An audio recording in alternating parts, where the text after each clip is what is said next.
kalau kita di waktu susah lalu kita bersabar, memang sudah semestinya. Dan kalau kita berada di dalam situasi senang lalu kita bersyukur, memang sudah sewajarnya. Yang luar biasa adalah ketika orang berada dalam kesulitan hidup, dia masih mengucap syukur kepada Allah. Dan ketika dia mendapatkan kesenangan, dia masih bersabar. Dalam pengertian sabar, dia tidak akan menggunakan karunia Allah, nikmat Allah itu untuk melanggar aturan-aturan yang dilarang oleh Allah Subhanahu wa ta'ala. Bismillahirrahmanirrahim. Ud'u ila sabili rabbika bil hikmati wal maw'izatil hasanah wajadilhum billati hiya ahsan inna rabbaka huwa a'lamu biman dhalla 'an sabilihi wa huwa a'lamu bil muhtadin.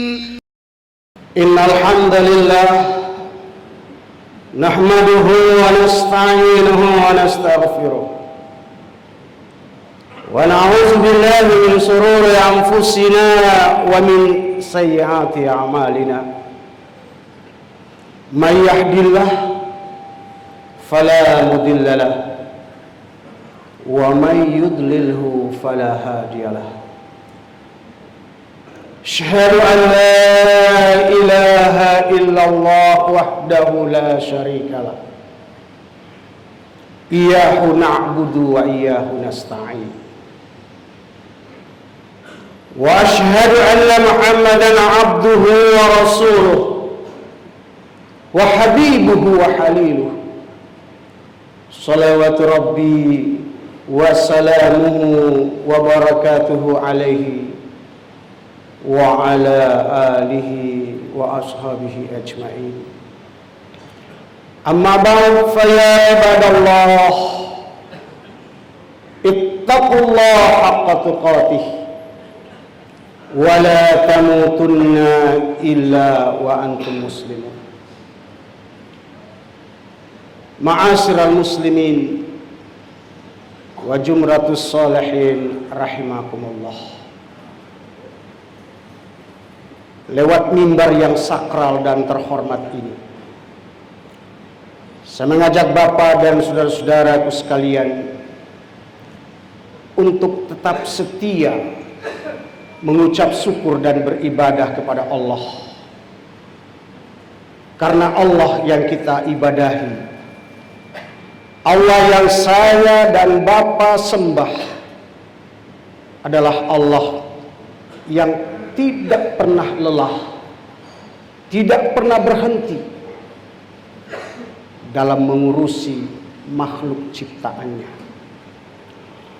Oleh karena anugerah Allahnya, oleh karena karunia Allah lah, oleh karena nikmat Allah, rahmat, taufik serta hidayah Allah sajalah sampai detik ini saya, Bapak dan saudara masih bisa bernafas dan beraktivitas. Kita masih mampu berpikir, berkarir, bahkan dapat berzikir di tempat ini di saat ini. Itu bukan karena hebatnya kita, tapi karena Allah yang kita sembah masih menyayangi kita dengan memberikan kesempatan kepada kita untuk mengisi lembaran-lembaran kehidupan kita dengan amal-amal soleh yang dapat menolong kita pada hari kiamat nanti. Mudah-mudahan salat Jumat kita pada hari ini diterima di sisi Allah Subhanahu wa ta'ala. Amin ya rabbal alamin. Salawat dan salam untuk Rasulullah junjungan kita Nabi Muhammad sallallahu alaihi wasallam bersama segenap keluarganya, para sahabat, serta seluruh pengikut-pengikutnya. Termasuk saya, Bapak dan saudara-saudaraku sekalian. Mudah-mudahan di hari kiamat nanti kita semua akan mendapatkan syafaatul uzmahnya. Amin ya rabbal alamin. Bapak-bapak dan saudara-saudaraku, para tamu-tamu Allah, calon-calon penghuni surga Allah Subhanahu wa taala yang saya muliakan. Dalam Al-Qur'an surat Az-Zariyat ayat yang ke-19 Allah Subhanahu wa taala berfirman, "Wa min kulli syai'in khalaqna zawjayn la'allakum tazakkarun."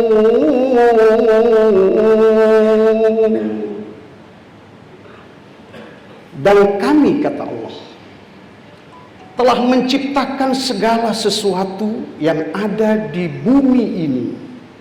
Keadaannya serba berpasangan, serba berjodoh-jodohan. Faktanya adalah kita bisa melihat siang yang berpasangan dengan malam, pagi dan petang, pria dan wanita, ada yang hidup, ada yang mati, ada yang susah, ada yang senang, ada yang sedih, ada yang gembira, ada yang kaya, ada yang miskin.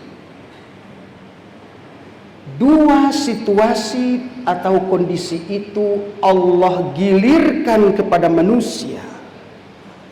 Ada saat di mana kita tertawa, tetapi ada waktu di mana kita akan menangis. Ada saat di mana kita banyak uang, tapi ada waktu di mana kita kesulitan uang. Susah dan senang, sedih dan gembira, senyum dan air mata adalah merupakan romantika kehidupan manusia yang kapan saja dan di mana saja pasti akan dialami oleh setiap manusia. Wa nabluukum bil khairi was-syarri fitnah. Dan kami akan menguji iman kalian dengan hal-hal yang menyenangkan dan hal-hal yang tidak menyenangkan, yang pada gilirannya kalian akan kembali menghadap kami, pulang menghadap kami, kata Allah, untuk menerima hasil ujian yang telah kami berikan kepadamu. Apakah di saat susah engkau bersabar? Dan di saat senang engkau bersyukur? Kalau kita di waktu susah lalu kita bersabar, memang sudah semestinya. Dan kalau kita berada di dalam situasi senang lalu kita bersyukur, memang sudah sewajarnya. Yang luar biasa adalah ketika orang berada dalam kesulitan hidup, dia masih mengucap syukur kepada Allah. Dan ketika dia mendapatkan kesenangan, dia masih bersabar. Dalam pengertian sabar, dia tidak akan menggunakan karunia Allah, nikmat Allah itu untuk melanggar aturan-aturan yang dilarang oleh Allah Subhanahu wa taala. Itu adalah orang yang istimewa.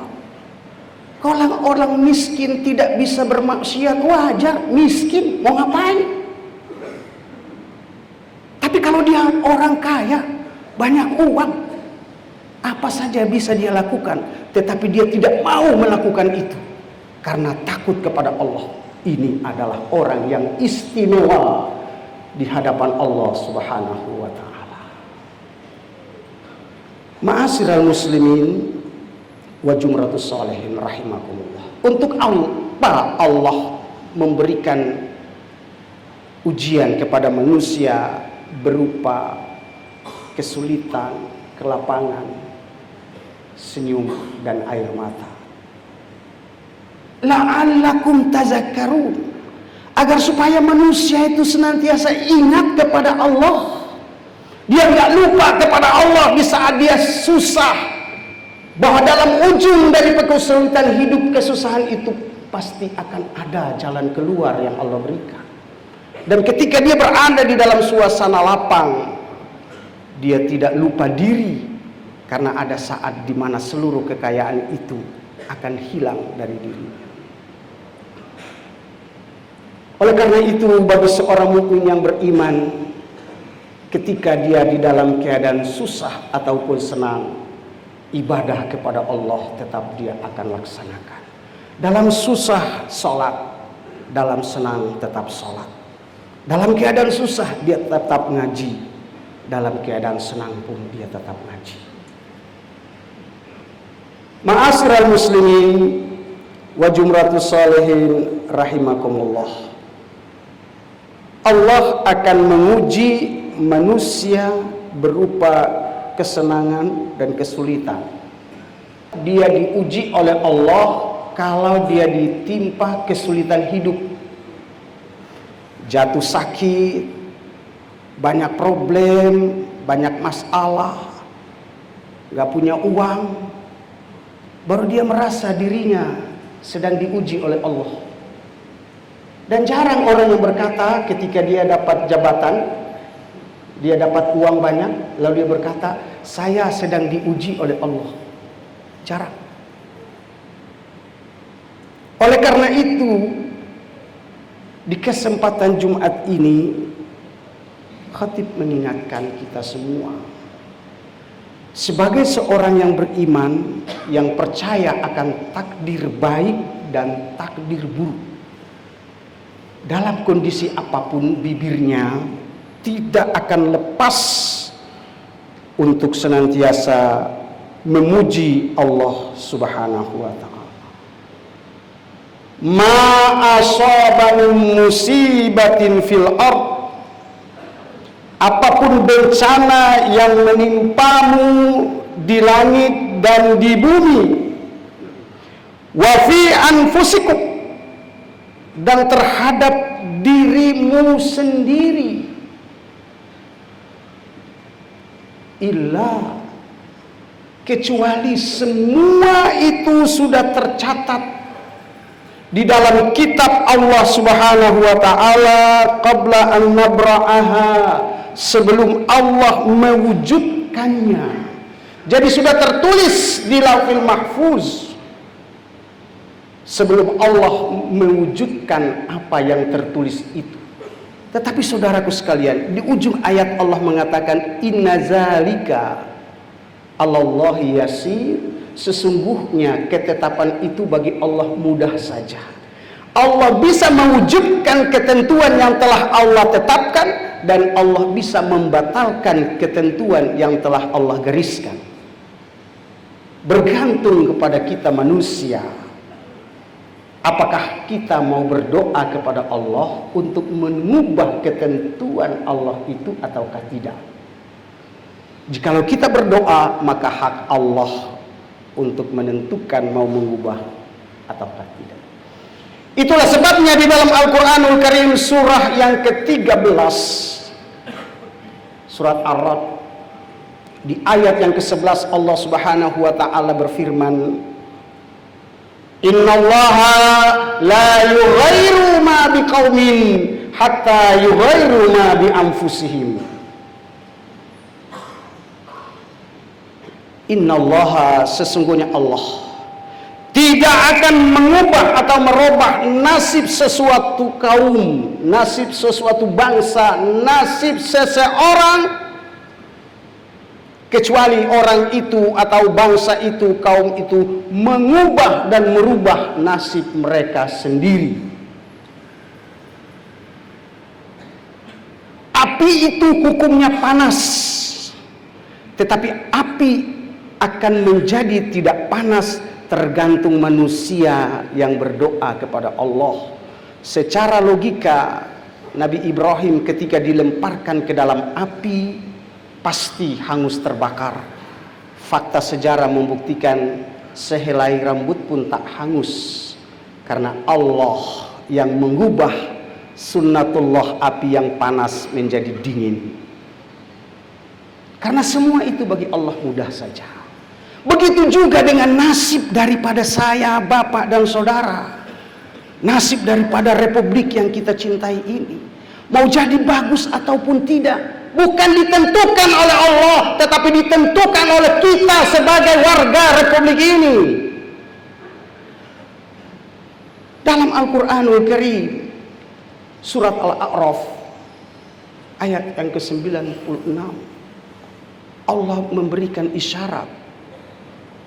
Lau anna ahlal qura amanu wattaqau la fatahna alaihim barakatin minas samawati wal ard. Kata Allah,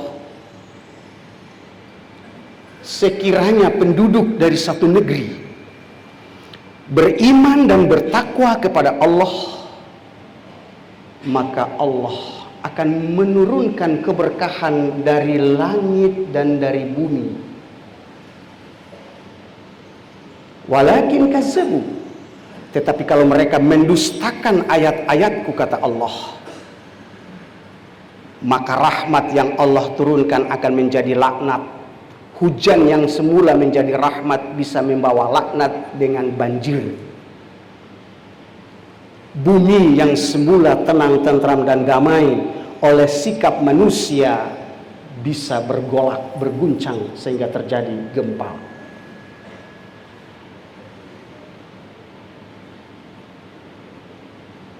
Oleh karena itu Bapak dan saudara-saudara, isyarat dari Allah ini mengajak kepada kita, mari kita berubah ke arah yang lebih baik. Secara individu kita mau merubah, dan sebagai bangsa kita pun mau berubah ke arah yang lebih baik. Rasulullah SAW bersabda, "Inna minan nasi nasan mafatihu lil khair maghalikul syarr." Sesungguhnya di tengah-tengah manusia itu ada orang-orang yang punya kemampuan untuk mengunci pintu-pintu kejahatan dan membuka peluang bagi pintu-pintu kebaikan. Jadi ada di antara kita penduduk Indonesia ini yang mempunyai kemampuan, dan kalau kemampuan itu dipercayakan kepada dia, maka dia akan menggunakan kemampuannya itu untuk mengunci pintu-pintu kejahatan dan membuka pintu-pintu kebaikan. Misalnya dengan tanda tangannya dia bisa menutup tempat-tempat prostitusi, tempat-tempat di mana bertemunya para LGBT, atau tempat-tempat di mana beredarnya minuman-minuman keras, dengan tanda tangan yang dipercayakan kepadanya. Tetapi ada juga di tengah-tengah manusia, wa inna minan nasi nasan mafatihul lisyarr maghaliqu lil khair, yaitu orang yang diberi kemampuan untuk membuka selebar-lebarnya pintu-pintu kemaksiatan dan mengunci serapat-rapatnya pintu-pintu kebaikan. Ada pejabat yang dengan tanda tangannya di sini tidak ada tempat prostitusi, dapat izin dia kasih dengan tanda tangannya. Fatuba, kata Rasulullah, maka berbahagialah bagi kalian yang telah mengangkat seorang pemimpin yang bisa membuka pintu-pintu kebaikan dan mengunci pintu-pintu kejahatan. Tapi betapa celakanya kalian jika kalian mengangkat pemimpin yang bisanya membuka pintu-pintu kemaksiatan dan menutup pintu-pintu kebaikan. Celakalah bangsa itu. Apakah yang seperti ada? Sayakunu annahu, suatu saat nanti kata Rasulullah, kalian akan dipimpin oleh pemimpin-pemimpin yang likuna riqabakum, yang menguasai hajat hidup kalian. Pemimpin-pemimpin yang menguasai hajat hidup kalian, artinya kebutuhan hidup kalian itu bergantung pada kebijakan daripada pemimpin itu.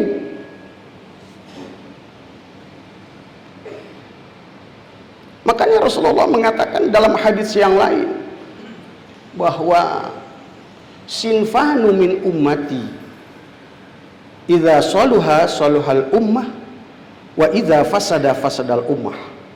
Di tengah-tengah umatku ada dua kelompok manusia.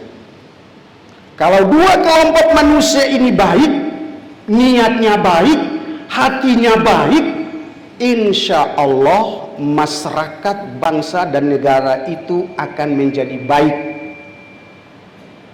Wa idza fasada, tapi kalau dua kelompok manusia ini jahat,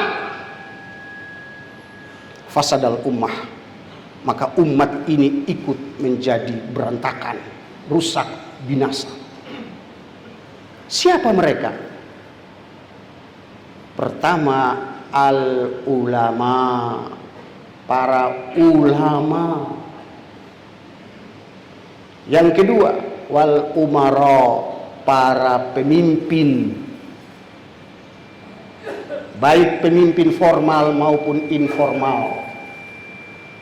Ulama dengan fatwa-fatwanya bisa membawa manusia ke jalan yang diridhoi oleh Allah, jikalau fatwa daripada ulama itu dilandasi untuk mencari keridhaan Allah Subhanahu wa taala dengan bersumber kepada Al-Qur'an dan As-Sunnah.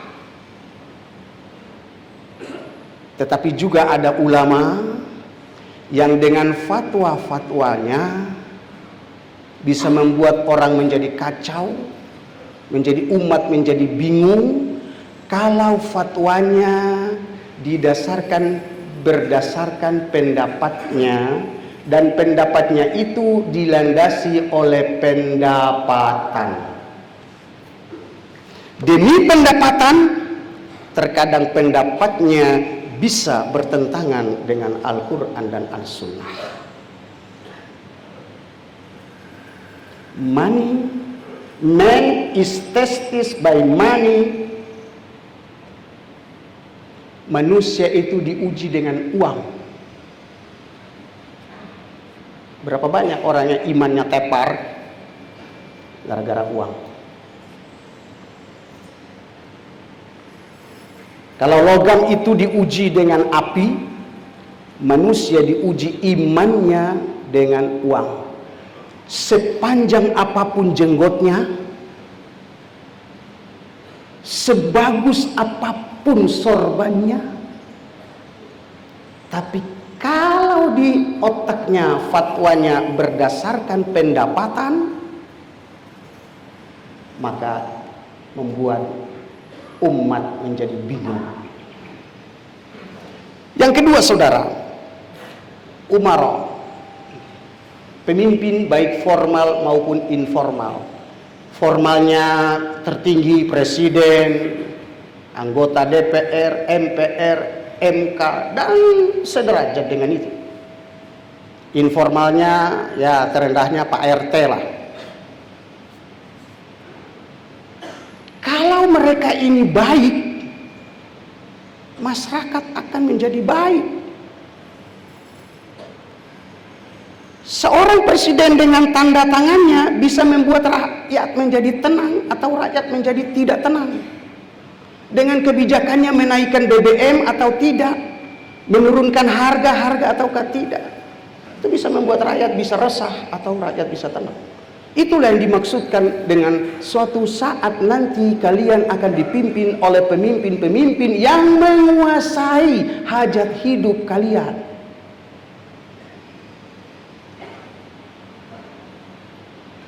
Barang siapa yang menolong mereka, maka dia termasuk kelompok mereka. Saudara-saudaraku sekalian, hadisnya panjang, tapi bukan itu yang akan kita bahas. Yang ingin saya sampaikan kepada jemaah adalah apakah kita mau move on atau tidak? Apakah kita mau mengubah nasib bangsa ini ke depan ataukah tidak? Kita tak perlu menyesali apa yang telah terjadi. Saya sering mengatakan kepada teman saya yang salah milih, ya. Biasa kita zikir, kita suka baca ya Latif, ya Latif, ya Latif, duhai yang maha halus, maha lembut. Saya bilang ganti itu, pakai ya katipu, ya katipu, ya katipu, ya katipu. Oh, ternyata saya tertipu oleh janji-janji palsu. Dan memang itu sayati ala ummati zamanun, akan datang suatu masa kepada pemimpin-pemimpin seperti itu. Mereka berjanji kepada kamu fayukadzibun, tapi mereka ingkari janji-janji mereka. Mereka memang bekerja dan bekerja, bahkan semboyan mereka kerja dan kerja, tetapi yang bekerja bukan kalian, yang bekerja orang lain. Padahal tanah ini adalah milik nenek moyang yang diwariskan kepada anak bangsa. Tak yang meraup, yang menikmati. Itu telah terjadi. Tak perlu kita sesali. Bagaimana kita merapatkan saf untuk merubah masa depan yang lebih baik? Tadi Allah katakan, kalau bangsa ini menjadi baik harus mencari orang-orang yang bertakwa kepada Allah, beriman dan bertakwa kepada Allah. Pertama syarat untuk mencari pemimpin yang baik itu adalah bertakwa kepada Allah. Dari suku apapun dia. Bukankah di dalam Al-Quran surat Al-Hujurat Allah telah mengatakan, ya ayuhan nas, hai manusia, inna khalaqnakum min zakari wa unsa, kami telah menciptakan kamu dari seorang laki-laki dan seorang perempuan, dan menjadikan kamu bersuku-suku, berbangsa-bangsa. Ada suku Papua, ada suku Maluku, ada suku Sulawesi, ada suku Kalimantan, ada suku Jawa, ada suku Sunda, Sumatera, dan lain-lain sebagainya. Kalian semua bersuku-suku, berbangsa-bangsa. Untuk apa? Lita'arafu, agar kalian saling kenal mengenal. Inna akramakum indallahi atqakum. Sesungguhnya orang yang paling mulia di sisi Allah, the best di hadapan Allah adalah orang yang punya iman dan takwa. Jadi kalau nanti pilpres tidak ada lagi itu istilah ini suku Jawa, ini suku Madura, ini suku Kalimantan. Tidak ada, dalam agama tidak ada seperti itu. Yang ada, carilah orang yang benar-benar beriman dan bertakwa kepada Allah Subhanahu wa Ta'ala. Dan itu sesuai dengan Undang-Undang Dasar dan dasar negara kita Pancasila, di mana disyaratkan yang pertama adalah bertakwa kepada Tuhan yang Maha Esa. Maka syarat kita mencari pemimpin yang pertama untuk merubah bangsa ini adalah orang yang benar-benar bertakwa kepada Allah Subhanahu wa Ta'ala. Bukan karena pencitraan. Karena pencitraan kita sudah jadi seperti ini. Oleh karena itu ketika nanti kita ingin mengubah nasib bangsa ini dengan jari kita. Bukankah Rasulullah bersabda begini, man ra'aya minkum munkaran, barang siapa yang melihat suatu kemungkaran, suatu ketidakadilan, falyughayyirhu biyadihi, ubah dengan tangannya. Ya itu kalau memang mereka pejabat. Fa'in lam yastati, kalau kamu nggak bisa, rubah dengan lisan. Yaitu tugas para ulama, tugas para kiai, tugas ustaz. Kalau nggak bisa juga, rubah di dalam hati. Tapi saya ingin katakan, ada momen di mana saya, bapak dan saudara bisa memanfaatkan tangan kita ini untuk menentukan nasib bangsa ini. Saat mana? Saat pilpres. Jari kita yang akan menentukan. Tidak lengkap 1.000 rupiah kalau tidak ada 1 rupiah. Barakallahu li wa lakum fil Qur'anil azim wa nafa'ni wa iyyakum bima fihi minal ayati waz zikril hakim. Wa taqabbal minni wa minkum tilawatahu innahu huwal ghafurur rahim.